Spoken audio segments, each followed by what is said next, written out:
అందరికీ నమస్తే. Welcome to TR TV. నేను మీ తిరుపతి. రైతులు చూడాల్సిన వీడియో ఇది. మరీ ముఖ్యంగా రైతు భరోసా కోసం ఎదురు చూస్తున్నటువంటి వాళ్ళు చూడాల్సిన వీడియో ఇది. మీ వాట్సాప్ గ్రూప్లలో, మీ సోషల్ మీడియా ప్లాట్ఫామ్స్లలో కూడా ఈ వీడియోని షేర్ చేసేటటువంటి కార్యక్రమం చేయండి. రెండో విడత రైతు భరోసా సుమారు 2650 కోట్ల రూపాయలు రేవంత్ రెడ్డి ప్రభుత్వం రెడీ చేసేటటువంటి పరిస్థితి. 15వ తారీఖు రైతుల అకౌంట్లో డబ్బులు వేయడానికి కాంగ్రెస్ ప్రభుత్వం పూర్తి స్థాయిలో కసరత్తు సిద్ధం చేసేటటువంటి సిచ్యువేషన్. అయితే రైతు భరోసాకు సంబంధించినటువంటి వ్యవహారంలో కొన్ని కీలకమైనటువంటి సమాచారం వస్తున్నది. ఇప్పుడు సోషల్ మీడియాలో రకరకాల వార్తలు వస్తున్నాయి. సుమారు 23 లక్షల మంది రైతులకు రైతు భరోసా కట్టేటటువంటి అవకాశం ఉంది అనేది వినబడుతున్నటువంటి చర్చ. రేవంత్ రెడ్డి ప్రభుత్వం కేవలం 7 ఎకరాల లోపు ఉన్నటువంటి రైతులకు మాత్రమే రైతు భరోసా ఇచ్చేటటువంటి ఆలోచనలో ఉన్నట్టుగా వినబడుతున్నటువంటి వ్యవహారం. అంటే దగ్గర రేవంత్ రెడ్డి ప్రభుత్వం సంవత్సరానికి ఎంత కాదన్నా కూడా 18,000 కోట్ల రూపాయలు రైతుల అకౌంట్లో జమ చేస్తుండే. కానీ ఇప్పుడు 14,000 కోట్ల రూపాయలు మాత్రమే రైతుల అకౌంట్లో విడుదల చేయడానికి రేవంత్ రెడ్డి ప్రభుత్వం సిద్ధమైతా ఉందట. మరి ఎందుకు డబ్బులు తగ్గిస్తూ ఉన్నారు? 23 లక్షల మంది రైతులకు రైతు భరోసా ఎందుకు కట్ చేస్తున్నారు? కారణం ఏంటి అంటే రకరకాల రీజన్స్ కాంగ్రెస్ ప్రభుత్వం చూపించేటటువంటి కార్యక్రమం చేస్తున్నట. అసలు రీజన్స్ ఏంది?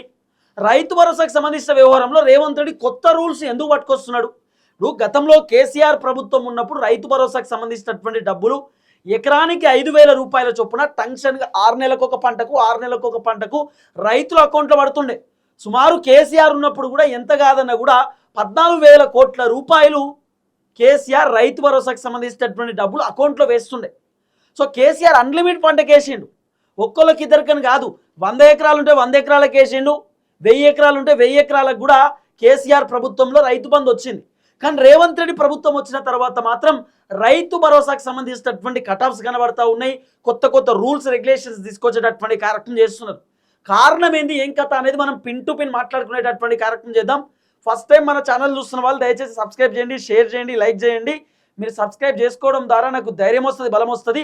నేను ఇంకా ప్రజా సమస్యలపైన గట్టిగా మాట్లాడతా, కాంగ్రెస్ ప్రభుత్వాన్ని గట్టిగా ప్రశ్నిస్తా. మీరు ఖచ్చితంగా ఈ వీడియోకి లైక్ చేయాలి, అందరికి షేర్ చేస్తేనే రేవంత్ రెడ్డి ప్రభుత్వం రైతు భరోసా పైన ఎంత పెద్ద కుట్ర చేస్తున్నారు అనేది అర్థమవుతుంది. మీ విలేజ్ గ్రూప్లలో కూడా ఈ వీడియోని షేర్ చేయండి. రైట్గా టాపిక్లోకి పోతే, రైతు భరోసాకు సంబంధించినటువంటి వ్యవహారంలో సుమారు తెలంగాణ రాష్ట్రంలో ఎంత కాదన్నా కూడా 83 లక్షల మంది రైతులకు రైతు భరోసా రావాల్సినటువంటి అవసరం ఉంటుంది. కానీ సుమారు రేవంత్ రెడ్డి ప్రభుత్వం 13 లక్షల మంది రైతులకు రైతు భరోసా కట్ చేసి కేవలం 70 లక్షల మంది రైతులకు మాత్రమే రైతు భరోసా ఇచ్చేటటువంటి కార్యక్రమం చేశారు. రేవంత్ రెడ్డి చెప్పిండు 70 లక్షల మంది రైతులకు రైతు భరోసా ఒకేసారి ఎకరానికి విడుదల చేసినామని చెప్పి రేవంత్ రెడ్డి చెప్పినటువంటి మాట. ఓవరాల్గా చూసుకుంటే 83 లక్షల మంది రైతులకు రైతు భరోసాకు సంబంధించినటువంటి డబ్బులు రావాలన్నట. కానీ దగ్గర 13 లక్షల మంది రైతులకు రైతు భరోసా కట్ చేసారు. ఈ పంటకే పోయినసారి కూడా దగ్గర 5-6 లక్షల మంది రైతులకు రైతు భరోసా కట్ చేసారు. కారణం ఏంటి అంటే కొంతమంది రైతులది గుట్టలు, పుట్టలు, రాళ్ళు, తర్వాత బీడు పడ్డటువంటి భూమి, పడవ పడ్డటువంటి భూమి, పనికిరానటువంటి భూమి, పంట పండి అయినటువంటి భూమి ఉన్నది, వాళ్ళ కడియేస్తున్నామని చెప్పి సుమారు రేవంత్ రెడ్డి ప్రభుత్వం శాటిలైట్ సర్వే చేయించిరట. శాటిలైట్ సర్వే చేయించి ఏ భూములు సాగు చేస్తున్నటువంటి భూములు ఉన్నాయి, ఏ భూములు పంట పండించేటటువంటి భూములు ఉన్నాయి, ఏ భూములు బీడున్నటువంటి భూములు, ఏ భూములకు సాగు చేయనటువంటి భూములు ఉన్నాయో మొత్తం శాటిలైట్ సర్వే చేసి సుమారు 13 లక్షల ఎకరాలకు రేవంత్ రెడ్డి ప్రభుత్వం రైతు భరోసా కట్ చేసిరట.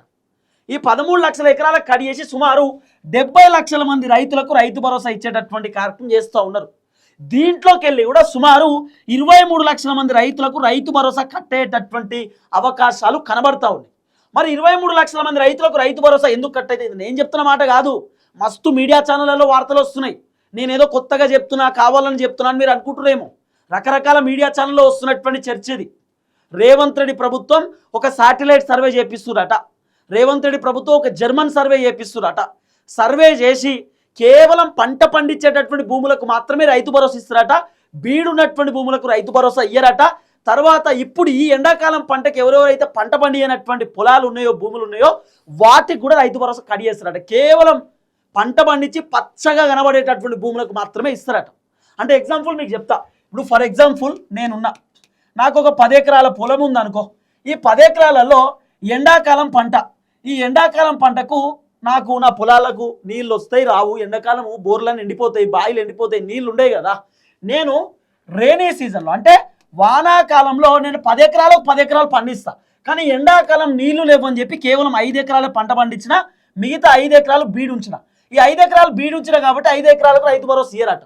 కేవలం పంట పండించేటటువంటి 5 ఎకరాలకు మాత్రమే ఇస్తారట, బీడున్నటువంటి 5 ఎకరాలకు ఇయ్యరట. నాకు అర్థం కాదు ఏంటంటే, నా దగ్గర పైసలు లేకనో, లేకపోతే పెట్టుబడికి నా దగ్గర డబ్బులు లేకనో, లేకపోతే పంట పండియడానికి నా దగ్గర నీళ్లు లేకనో 5 ఎకరాలలో సాగు చేయలే, కానీ ఎప్పుడు సాగు చేస్తున్నటువంటి భూమే, కానీ ఈసారి మాత్రమే సాగు చేయలే, అయినా సరే కట్ చేస్తారట. కేవలం పంట పండించే పంటకు మాత్రమే ఇస్తారట, మిగతా వాళ్ళకి రైతు భరోసా ఇయ్యరట. ఇదో కొత్తగా తీసుకొస్తున్నాడు, ఏందో అర్థం కాదు. మళ్ళీ దీంట్లో ఇంకోటి ఏంది, ఇంకొక కీలకమైనటువంటి విషయం ఏంటంటే 23 లక్షల మంది రైతులకు రైతు భరోసా కట్ కావడానికి ఇంకో రీజన్ ఏందట అంటే, ఒకటేమో ఫస్ట్ 7 ఎకరాల లోపే రైతు భరోసా ఇస్తారట. 7 ఎకరాల కంటే పైన ఉన్నటువంటి ఏదైతే భూములు ఉన్నాయో అవన్నిటికీ కట్టు. 7 ఎకరాల కంటే పైన ఉన్నటువంటి రైతులు ఎవరైతే ఉన్నారో వాళ్ళకు కూడా కట్టట రైతు భరోసా. మినిమం 7 ఎకరాలకి రైతు భరోసా ఇస్తారట. దీంట్లో ఇప్పుడు 23 లక్షల మంది రైతులకు రైతు భరోసా కట్టుకు కారణం ఏంది? ఒకటి బీడున్నటువంటి భూములో కట్ చేస్తారట. రెండోది రేషన్ కార్డులు కట్ చేద్దాం అనేటటువంటి ఆలోచనలో ఉన్నారు. రేషన్ కార్డులు ఎవరెవరైతే ఐటీ కడతా ఉన్నారో, ఎవరెవరు రేషన్ కార్డులు వాడుతలేరో, అంటే 6 నెలల నుండి వాడనటువంటి వాళ్ళు ఎవరైతే ఉన్నారో వాళ్ళందరికీ రేషన్ కార్డు కట్ అవుతుందట. రేషన్ కార్డు కట్ అయినటువంటి వాళ్ళకు కూడా మ్యాక్సిమం రైతు భరోసా కట్ అయ్యేటటువంటి అవకాశాలు కనబడతా ఉన్నాయి. రేషన్ కార్డు కూడా దగ్గర ఒక 72,000 మందికి రేషన్ కార్డు ఏదో కట్ అయ్యేటటువంటి అవకాశం ఉందట. సో వీళ్ళకు కూడా రైతు భరోసా కట్ అవుతుంది. అలాగే ఎవరైతే పంట పండియనటువంటి వాళ్ళు ఉన్నారో, అంటే సాగు చేయనటువంటి వాళ్ళు ఉన్నారు, సాగు చేయకుండా భూములు అట్లనే పెట్టినటువంటి వాళ్ళు ఉన్నారో వాళ్ళకి కూడా రైతు భరోసా కట్ అవుతుందట. తర్వాత 7 ఎకరాల లోపు ఉన్నటువంటి వాళ్ళకు మాత్రమే రైతు భరోసా ఇస్తారట. అంటే మినిమం 5 ఎకరాలు 7 ఎకరాలు ఉన్న వాళ్ళకి ఇస్తారట. 7 ఎకరాల కంటే పైన ఎవరికైతే భూములు ఉన్నాయో వాళ్ళకి రైతు భరోసా రద్దు అయిపోతుందట. ఎందుకంటే మినిమం 10 ఎకరాలు 15 ఎకరాలు ఉన్న వాళ్ళు ఆసామి భూసామని పిలుస్తారు. వాళ్ళు కొంత మిడిల్ క్లాసు, వాళ్ళకు కొన్ని పైసలు ఉంటాయి, వాళ్ళు కౌలుకు భూములు ఇచ్చి కూడా బతుకుతారు. అవసరం అనుకుంటే వాళ్ళు మంచిగా పంట కూడా పండించుకుంటారు, వ్యవసాయం చేస్తారు గట్టిగా, కాబట్టి పెద్ద ఇబ్బంది లేదు. సో ఎక్కువ భూములు ఉన్నటువంటి వాళ్ళకు రైతు భరోసా కట్ అవుతుందట. తర్వాత పొలిటికల్ లీడర్లు ఉంటారు కదా, ఎంపీటీసీలు జెడ్పీటీసీలు సర్పంచ్లు కూడా రైతు భరోసా కట్ చేస్తారట. ఎందుకంటే వాళ్ళు గవర్నమెంట్ నుండి అధికారులు ఎక్కువ ఉన్నారు, గవర్నమెంట్ నుండి వాళ్ళు ఒక పొజిషన్లో ఉన్నారు కాబట్టి వాళ్ళకు కూడా కట్ చేస్తారట. ఇట్లా మాట్లాడుకుంటూ పోతే రకరకాల చర్చలు వినబడుతున్నాయి. సుమారు 23 లక్షల మంది రైతులకు రైతు భరోసా కట్ అవుతుంది అనేది వినబడుతున్న చర్చ.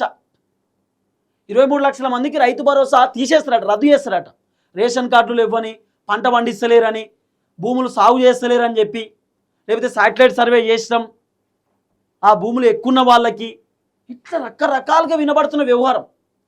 కానీ రేవంత్ రెడ్డి మాత్రం ఏదో చేయబోతున్నాడు. ఏదో చేయడం ఏంది అంటే, ఇప్పుడు రేవంత్ అన్న 6 నెలలకు ఒక పంట 6 నెలలకు ఒక పంట ఇవ్వాలి. 6 నెలలకు 9,000 కోట్ల రూపాయలు రేవంత్ రెడ్డి ప్రభుత్వం ఇస్తారు. మరో 6 నెలలకు 9,000 కోట్ల రూపాయలు రేవంత్ రెడ్డి ప్రభుత్వం ఇస్తారు. అంటే మొత్తానికి 12 నెలలకు సంవత్సరానికి 18,000 కోట్ల రూపాయలు రేవంత్ రెడ్డి ప్రభుత్వం ఇవ్వాల్సినటువంటి రైతు భరోసా. అయితే 18,000 కోట్ల రూపాయలు అంటే ప్రభుత్వానికి ఎక్కువ పైసలు అవుతున్నాయి, ప్రభుత్వం దగ్గర పైసలు లేవు. కాబట్టి తగ్గిద్దాం అనేటటువంటి ఆలోచనలో రేవంత్ రెడ్డి ఉన్నాడు. మరి తగ్గిద్దామంటే ఏం చేద్దాము అంటే, ఇప్పుడు కొత్త దుకాణం తెరిచిండు. ఏంది? ఈ 6 నెలలకు ఒక పంటకు కేవలం 7,000 కోట్లే ఇస్తారట. 7,000 కోట్లు ఇస్తారట. మళ్ళీ 6 నెలల పంటకు 7,000 కోట్లే ఇస్తారట. అంటే దగ్గర 14,000 కోట్ల రూపాయలు మాత్రమే రేవంత్ రెడ్డి ప్రభుత్వం ఖర్చు పెట్టడానికి రెడీ అవుతుంది. అంటే 15, 16, 17, 18 ఇంకా 4,000 కోట్లు మిగిలించుకుంటారు. 4,000 కోట్లు ఎట్లా మిగిలించుకుంటారు అంటే, రేవంత్ అని ఏం చేస్తాడు, కేవలం 7 ఎకరాల లోపే రైతు భరోసా ఇస్తారట. 7, 10 అంటారు. మినిమం 10 ఎకరాల లోపే. 10 ఎకరాల కంటే ఎక్కువ ఉన్నటువంటి రైతులు ఎవరైతే ఉన్నారో వాళ్ళందరికీ రైతు భరోసానే కట్టట. రైతు భరోసా మొత్తం రద్దు చేసేస్తారట. అసలు నేను ఒక డేటా రాసిన గతంలో, అసలు ఈ తెలంగాణ రాష్ట్రంలో రైతులు ఎంతమంది ఉన్నారు ఏం కథ అని చెప్పి ఒక డేటా నేను తీసుకునేటటువంటి కార్యక్రమం చేస్తే, సుమారు ఎంత కాదన్నా కూడా 10 ఎకరాల కంటే పైన ఉన్నటువంటి రైతులు సుమారు 18 నుండి 19 లక్షల మంది రైతులు ఉంటారట. 10 ఎకరాల కంటే పైన ఉన్నటువంటి వాళ్ళు దగ్గర 10-15 లక్షల మంది ఉంటారు. 10 ఎకరాల కంటే పైన ఉన్నటువంటి రైతులకు రైతు భరోసానే కడిగేస్తారట. మొత్తం 10 ఎకరాల కంటే పైన ఉన్నటువంటి వాళ్ళు కొద్దిగా ఆసాములు భూసాములు పెత్తందారులు వాళ్ళకు ఉంటాయి, పర్లేదు అని చెప్పి ఇది ఒక చర్చ. ఏం చెప్తాం? రేవంత్ రెడ్డి ప్రభుత్వం కొత్త రూల్స్ ఏం లేదు, పైసలు మిగిలించుకోవడానికి ఒక డ్రామా. ఇప్పుడు రేవంత్ అని ఏం చెప్తున్నాడు, మేము ఆల్రెడీ 500 రూపాయల పంట బోనస్ కూడా ఇస్తున్నాము, మళ్ళా రైతు భరోసా 12,000 రూపాయలు కూడా ఇస్తున్నాము. ఇప్పుడు 18,000 కోట్ల రూపాయలు సంవత్సరానికి రైతు భరోసా ఇస్తే 500 రూపాయల పంట బోనస్కి పైసలు వెళ్తలేవు. కాబట్టి ఇప్పుడు ఏం చేస్తున్నాడు, కేవలం 14,000 కోట్ల రూపాయలు మాత్రమే సంవత్సరానికి రైతు భరోసాకు పైసలు ఇస్తారట. మిగతా 4,000 కోట్ల రూపాయలల్లా ఏదైతే 500 రూపాయల పంట బోనస్ ఉన్నదో ఈ 4,000 కోట్ల రూపాయలు పంట బోనస్ కోసం ఖర్చు పెడతాడు. అంటే పంట బోనస్ రైతు భరోసా మొత్తం కలిపి 14,000 కోట్ల రూపాయల కథం చేద్దామన్న ఆలోచనలో ఉన్నాడు. లేకపోతే 18,000 కోట్ల రూపాయలు మొత్తం పంట బోనస్కి రైతు భరోసాకి అడ్జస్ట్ చేసే ఆలోచనలో ఉన్నాడు. ఇప్పుడు 500 రూపాయల పంట బోనస్ కూడా మ్యాక్సిమం 1,000 కోట్లు ఏం కావు, 10,000 కోట్లు 5,000 కోట్లు ఏం కావు కదా. దాదాపు 30 లక్షల మందికో 25 లక్షల మంది రైతులకే సన్న ఓట్లు పండించేటటువంటి వాళ్ళకే వస్తాయి. అందరూ సన్న ఓట్లు పండియరు కదా. మిర్చేసే వాళ్ళు ఉంటారు, మక్కలేసే వాళ్ళు ఉంటారు, కందులేసే వాళ్ళు ఉంటారు, పసుపేసే వాళ్ళు ఉంటారు, చాలా మంది ఉంటారు రైతులు. అందరూ సన్న ఓట్లే పండియాలనే రూల్ ఏం లేదు కదా. కాబట్టి రేవంత్ రెడ్డి ప్రభుత్వం మొత్తం రైతు భరోసాలోనే కవర్ చేద్దామని ఆలోచనలు ఉన్నారట. కానీ దగ్గర 23 లక్షల మంది రైతులకు రైతు భరోసా కట్టే అవకాశం ఉందనేది వినబడుతున్న చర్చ. అది కూడా అందరికి కాదు, 10 ఎకరాల కంటే పైన ఉన్నటువంటి వాళ్ళకేనట. అంటే లిమిటెడ్ పంటకి ఇద్దామనే ఆలోచనలో ఉన్నాడు రేవంత్ రెడ్డి. లిమిటెడ్ పంటకు మాత్రమే, అంటే లిమిటెడ్ రైతులకు మాత్రమే, పేదవాళ్ళు ఉన్నటువంటి రైతులకు మాత్రమే రైతు భరోసా ఇస్తారట. ఇట్లా రకరకాలుగా వినబడుతున్నటువంటి వ్యవహారం. రేషన్ కార్డులు కట్ అయినటువంటి వాళ్ళకు, ఐటీ కట్టే వాళ్ళకి ఇట్లా రకరకాల పంచాయతీ. సార్ రేవంత్ రెడ్డి ప్రభుత్వమే ఒక కొత్త ప్రభుత్వం. ఈ కొత్త ప్రభుత్వంలో కొత్త రూల్స్. మళ్ళీ ఈ మంత్రులందరూ కొత్తోళ్ళే. రేవంత్ అన్న కొత్తోడే. ముఖ్యమంత్రి రేవంత్ అన్నకి ఏమైనా ఎక్స్పీరియన్స్ ఉందా? లేదు. ఏది పడితే అదే చేసుడు. ఏదో జర్మన్ సర్వేనట, ఏదో టెక్నాలజీ తీసుకొస్తారట, ఏదేదో వేస్తారట, రకరకాల ముచ్చట. ఇదొక చర్చ అయితే వినబడుతుంది. ఇది ఫైనలైజ్ అంటే కాదు, కానీ 23 లక్షల మందికి రైతు భరోసా కడియేసే ఆలోచనలో రేవంత్ రెడ్డి ఉన్నట్టుగా వినబడుతున్న చర్చ. నాకు వినబడుతోటే మీకు సమాచారం చెప్తున్నాను. ఎందుకంటే నాకు అర్థమైంది రేవంత్ రెడ్డి ఏం చేయబోతుండే, ఏం కథ అనేది కొంత ఏదో తేడా కొడుతున్నది. అసలు రైతు భరోసానే కథం చేద్దామనేటటువంటి ఆలోచనలో ఉన్నాడు రేవంత్ అన్న. రైతు భరోసానే రద్దు చేసేద్దాం, అసలు ఎందుకు రైతు భరోసా, పంట బోనస్ ఇస్తున్నప్పుడు రైతు భరోసా ఎందుకు అని చెప్పి రేవంత్ అన్న అనుకుంటున్నాడట. కాబట్టి రైతు భరోసా మీద రేవంత్ రెడ్డి ఏదో కుట్ర చేయబోతున్నాడు, ఏదో జరుగుతుంది. మళ్ళీ ఇది కేసీఆర్కి సంబంధించినటువంటి హామీ. ఈ రైతు భరోసా అనేది కేసీఆర్ స్టార్ట్ చేసింది కదా. ఇప్పుడు రైతు భరోసా అకౌంట్లో వేసినా కూడా కేసీఆర్ని యాద్ చేసుకుంటారు జనాలు. రైతులందరూ కేసీఆర్ పైసలు వచ్చినాయా అని చెప్పి మాట్లాడుకుంటున్నారు. మనం రైతు భరోసా ఇచ్చినా కేసీఆర్ పేరే మారుమవుతుంది. కాబట్టి అసలు రైతు భరోసాని తీసేద్దామన్న ఆలోచనలో కూడా రేవంత్ రెడ్డి ఉన్నట్టుగా వినబడుతున్న చర్చ. అందుకే నాకు ఏ సమాచారం తెలిసినా కూడా వెంటనే మీకు చెప్తున్నా. రైతు భరోసా గురించి నాకు తెలియగానే మీకు చెప్పేస్తున్నా. ఏదో చేయబోతున్నాడు రేవంత్ రెడ్డి అని చెప్పి. ఇదంతా డబ్బులు మిలిగించుకోవడానికి. తర్వాత రైతు భరోసా ఎక్కువ ఖర్చు కదా, 18,000 కోట్ల రూపాయలు. కాబట్టి రేవంత్ అని ఏమనుకుంటాడు, ఈ 18,000 కోట్లు రైతులకు ఇచ్చుడు ఏంది, ప్రభుత్వ ఉద్యోగులకు ఇవ్వచ్చు, లేకపోతే ఏమైనా పథకాలు ఇవ్వచ్చు, లేకపోతే ఇంకా దేనికైనా ఖర్చు పెట్టవచ్చు, రైతులకు ఇచ్చుడు ఏందని అనుకుంటున్నాడేమో. కానీ రైతులకే ఇవ్వాలి. రైతులకు ప్రభుత్వాలు ఖచ్చితంగా భరోసా ఇవ్వాలి. రైతులకు ప్రభుత్వాలు అండగా ఉండాలి. అప్పుడే రైతన్నలు ఇంకా ఎక్కువ పని చేస్తారు, ఎక్కువ పంట పండిస్తారు ప్రభుత్వం అండగా ఉంటే. కానీ రేవంత్ అన్నకు సంబంధించిన వ్యవహారం ఇట్లుంది. సో మొత్తానికి 15వ తారీఖు 2వ విడత రైతు భరోసా 2,650 కోట్ల రూపాయలు రైతుల అకౌంట్లో విడుదల చేయడానికి రేవంత్ రెడ్డి ప్రభుత్వం సిద్ధంగా ఉంది అనేది వినబడుతున్నటువంటి చర్చ. చూద్దాం ఏం జరగబోతుంది. దయచేసి వీడియో అందరికి షేర్ చేసే కార్యక్రమం చేయండి. అందరికీ నమస్తే, థ్యాంక్ యూ సో మచ్. జై తెలంగాణ.